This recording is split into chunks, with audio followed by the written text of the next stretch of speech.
नमस्कार, मैं हूं सुमन कुमार। न्यूज़ अड्डा विद सुमन में आप सभी का स्वागत है। और फिलहाल मैं अपने किसान स्टेशन के लिए एक अच्छी खबर लेकर आया हूं, क्योंकि इलेक्ट्रॉनिक नेशनल एग्रीकल्चर मार्केट में 1361 मंडियों को शामिल किया गया है। उसको एक साथ कर दिया जाएगा। ये बहुत ही बेहतरीन प्रोजेक्ट है। बहुत बड़ा बदलाव देश के किसानों के लिए आएगा, किसानों के लिए लाएगा। क्योंकि क्यों लाएगा, इसलिए 3 लाख करोड़ रुपए का व्यापार होने की उम्मीद जताई है। निर्मला सीतारमन वित्त मंत्री जब बजट पेश कर रही थी, तो किसानों की चर्चा उन्होंने कई बार की। कई बार उन्होंने बताया कि हमारे देश के किसान की क्या हालत है, कैसे वो उनकी हालत सुधरेगी। इसमें तकरीबन 1.8 करोड़ किसानों को उनकी सेवाएं जो है वो उसमें ली जा सकती है। और हमारी सरकार न्याय प्रभावी और शासन प्रतिमान है। सभी योग्य सम्मिलित करने की संतुष्टि एवं दृष्टिकोण से सामाजिक न्याय और सच्ची व्यापक उपलब्धि, ये वित्त मंत्री हमारे सीतारमन ने कही। गरीब कल्याण की भी चर्चा करें। किसानों कल्याण की बात करें तो सबसे ज्यादा किसान ही तो गरीब है। गरीब कल्याण देश कल्याण, इस मंत्र के साथ काम कर रहे हैं। इन सरकार ये काम कर रही है। पिछले 10 वर्षों में सबका साथ के उद्देश्य से 25 करोड़ लोगों को विविध तरह से गरीबी रेखा से बाहर की गई है।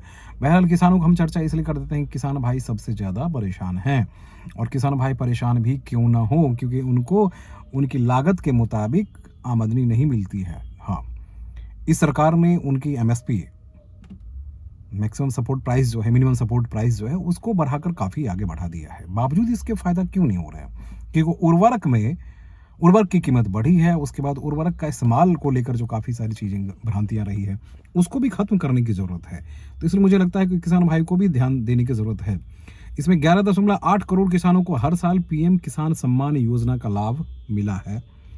अभी जो निर्मला सीतारमन जी ने कही है, 4 करोड़ से अधिक किसानों को पीएम फसल बीमा योजना का फ़ायदा मिला है। ये देखिए, सरकारी योजना है और इसमें जैसे 4 करोड़ से अधिक किसानों की बात हो रही है, इसमें फसल बीमा योजना का फ़ायदा मिला है। अब ये मिला या नहीं मिला, ये किसान भाई आप तय करेंगे वाकई में आपको मिल पाया या नहीं मिल पाया। कई प्रदेशों में इस तरह के लिए सरकार के अपनी जो इंटरनल जो वहाँ की गवर्नमेंट है, उनके पास मैकेनिज्म नहीं है। नतीजा रहता है कि खामियाजा सिर्फ और सिर्फ किसानों को भुगतना पड़ता है। अब जैसे अचानक ये बारिश हो गई है, अचानक ये बारिश हुई है, लेकिन इस बारिश की वजह से कई फसलें बर्बाद हो जाएंगी। अब आप कि जो किसान भाई वो समझ जाएंगे। किसान भाई इसलिए समझ जाएंगे कि इस 2 दिनों की बारिश ने किसानों के लाखों करोड़, हजारों करोड़ फिलहाल कहें कि वो आंकड़े तभी आएंगे, हजारों करोड़ का लॉस कर दिया है। तेज हवा की वजह से फसलें पूरी तरह से बर्बाद हो गई हैं।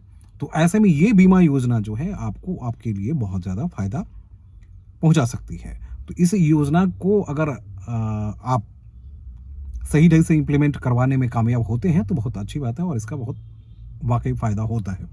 अब चलिए ज़रा किसानों की बात। गरीबों, महिलाओं, युवाओं और किसानों, अन्नदाता की आवश्यकताएं, आकांक्षाएं और कल्याण हमारी सर्वोच्च प्राथमिकता है। सरकार ने इस बात को दोहराया है। देखिए, किसान अन्नदाता उनको कहा गया। गरीब, महिलाओं, युवाओं, सबसे ज़्यादा गरीबी जो है वो किसानों में है। वो जातिवाद पे मत जाइए कि जहाँ हमारी तकरीबन 60% आबादी आज भी किसानी पर ही निर्भर करती है। उसमें जातिवाद को अलग रखने दीजिए। उनके बच्चों का क्या भला है, कहाँ भला है, कैसे भला, क्या उनकी आवश्यकताएं पूरी हो रही है, आकांक्षाएं पूरी हो रही है, कल्याण उनके कल्याण के लिए जो सरकार की योजना है वाकई में उसमें ऐसा कुछ हुआ या नहीं हुआ, तो हम उसकी बात कर रहे थे। तो फिलहाल जो है मुझे लगता है कि सरकार चाह रही है कि 2047 तक विकसित राष्ट्र बन जाए। अब देखना, देखिए बने न बने, कम से कम इस बात को तो आप मानिएगा कि सरकारी योजना तो बना रही है। 78 लाख स्ट्रीट वेंडरों को ऋण सहायता प्रदान की गई है। इसमें कुल 2.3 लाख को तीसरी बार ऋण दी गई। देखिए, बहुत अच्छी बात है क्योंकि वेंडर्स को कोई देने को तैयार नहीं होता। सरकार ने बड़ी अच्छी को पहल की है। विकास कार्यों में सभी के लिए आवास, हर घर जल, बिजली, नल, रसोई गैस और रिकॉर्ड समय में सभी के बैंक खाते और वित्तीय सेवाओं के माध्यम से प्रत्येक घर और व्यक्ति को लक्षित किया गया। ये भी बहुत अच्छी बात है।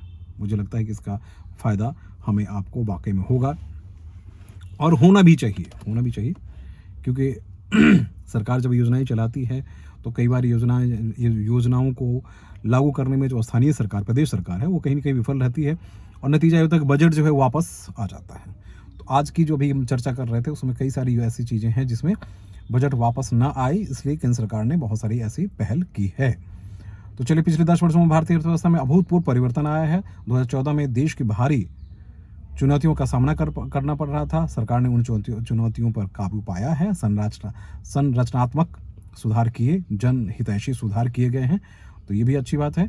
अब आपको लिए चलते हैं कि भाई इतनी सारी बातें उन्होंने कह दी और इतने बेहतरीन काम कर दिया। अब किसानों को लेकर, मत्स्य जो हमारे मछली पालक हैं उनके लिए, क्योंकि आप जानते हैं कि देश में सबसे ज़्यादा रोजगार अगर कहीं सृजन हो सकता है तो वो एग्रीकल्चर सेक्टर में हो सकता है। और एग्रीकल्चर सेक्टर का सबसे बड़ा दुर्भाग्य ये है कि इसमें प्राइवेट प्लेयर्स बहुत कम हैं, और जब तक बड़े प्लेयर्स इसमें नहीं आएंगे तब तक इस क्षेत्र का सुधार या उद्धार नहीं हो सकता है, जो मुझे लगता है। तो इसलिए इसमें बहुत ज़रूरी है कि किसानों और किसानी में बड़े बड़े प्लेयर्स को भी आना चाहिए। देखिए, छोटे किसान हैं और जो नेता हैं वो नेतागिरी करते रहेंगे, लेकिन जब तक आपने देखा कि विकास, देश का विकास उन हिस्सों में सबसे अधिक क्यों है जहां प्राइवेट प्लेयर्स आते हैं, तो किसानों को एक दिशा की ज़रूरत है, एक दशा की ज़रूरत है, एक सुधार की व्यवस्था के लिए मार्गदर्शन की भी ज़रूरतें हैं। तो इसलिए मुझे लगता है, और इस वक्त अभी जो सबसे इंटरेस्टिंग पॉइंट्स थी, उस इंटरेस्टिंग पॉइंट की हम चर्चा कर देते हैं कि इसमें मत्स्य पालन में उन्होंने कहा कि बहुत बड़ा बदलाव जो है वो आ रहा है। उस बाद कृषि क्षेत्र में तिलहन पे जोर देने की बात हुई। हाँ, क्योंकि आपको याद है कि तिलहन ही सबसे ज़्यादा हमारी कमजोरी है, और तिलहन और दलहन पे सबसे ज़्यादा एक्सपेंस करना पड़ रहा है। तो ऐसे में अगर इस पे जब तक कुछ खास नहीं होगा तो ये करना बहुत ही मुश्किल होगा कि सरकार को अपनी नई रणनीति के साथ काम करने में दिक्कतें आएंगी, जो मुझे लगता है। लेकिन किसान और दलहन और तिलहन वाली जो प्रोजेक्ट हैं उस पे काम हो सकता है, और बहुत बेहतरीन काम हो सकता है। तो इसमें क्योंकि किसानों को भी अपनी सोच बदलने की ज़रूरत है। क्यों कहिएगा कि आप गेहूं की बुआई कर देते हैं, आप मक्के की बुआई कर देते हैं, आपको पता है कि दलहन की कीमत आपको अच्छी मिलती है।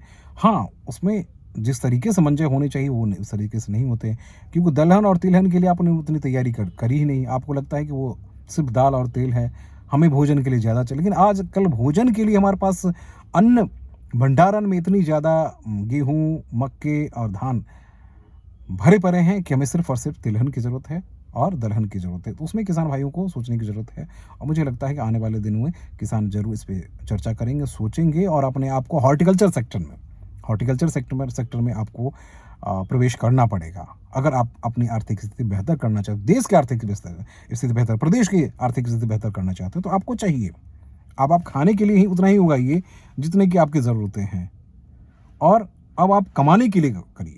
जब तक आप कमाने के लिए नहीं करिएगा, आपकी सोच में कोई परिवर्तन नहीं आएगा, तब तक आपका विकास नहीं होगा, ना देश का विकास होगा, ना समाज का विकास होगा। क्योंकि आज ज़रूरतें हमें अपने दिमाग में बदलाव लाने की। और किसान के बारे में हम बार बार कहते हैं कि वो सबसे बड़े साइंटिस्ट होते हैं।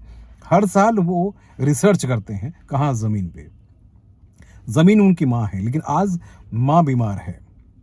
आज माँ कहती है कि इस तरीके से चलिए आप, लेकिन माँ की बात आप सुनते नहीं हैं कि बेटे जो हैं वो अपने तरीके से ही काम किए जा रहे हैं। तो आइए, ज़मीन को अपनी माँ की तरह ही इस्तेमाल करिए, और उनकी मजबूरी और उनकी जो बीमारी है उनको दूर कीजिए।